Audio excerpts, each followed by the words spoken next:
Was sollte ich mich vor dem Tierarztbesuch fragen? Wann sollte ich zum Tierarzt gehen? Grundsätzlich solltet ihr bereits bei der kleinsten Auffälligkeit sofort mit eurem gefiederten Freund zum Tierarzt gehen.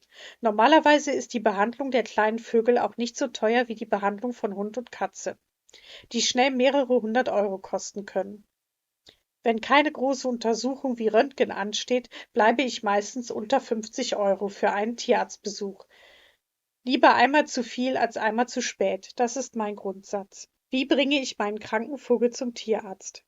Für den Transport zum Tierarzt empfehle ich euch einen kleinen Käfig oder noch besser einen Transportkäfig anzuschaffen. Diese kleinen Käfige haben den Vorteil, dass sie leicht zu tragen sind und der kranke Vogel nicht auf der Stange sitzen muss, sondern auch auf dem Boden stehen kann. Falls der Vogel im Wartezimmer auf andere Tiere trifft oder das Wetter kalt, windig oder regnerisch ist, solltest du den Käfig mit einem Tuch abdecken. Das schützt den Vogel vor Regen und Kälte und beruhigt ihn meistens. Ich decke den Boden der Transportbox immer mit etwas Küchenpapier ab, denn oft haben die Vögel aus Angst oder als Krankheitssymptom Durchfall. So müssen die Vögel nicht in der Kotpfütze stehen. Muss ich zu einem auf Vögel spezialisierten Tierarzt gehen. Das Problem mit normalen Tierärzten und deren Praxis ist, sie haben meist nur einen Kollegen, der für alle Kleintiere zuständig ist.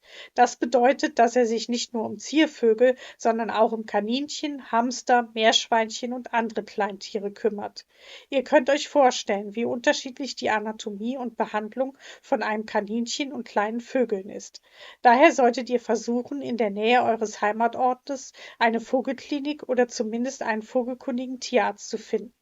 Beim Vogelbund gibt es eine Liste nach Postleitzahlen. Ich verlinke die Seite in der Beschreibung. Für Bonn und Umgebung kann ich die Kleintierpraxis in Alfter empfehlen. Auch dazu habe ich einen Link gepostet. Einer der Ärzte, die die Tierarztpraxis betreiben, hat lange in einer Vogelklinik gearbeitet. Die Praxis hat außerdem eine Außenvoliere, die als Auffangstation für abgegebene Wellensittiche fungiert.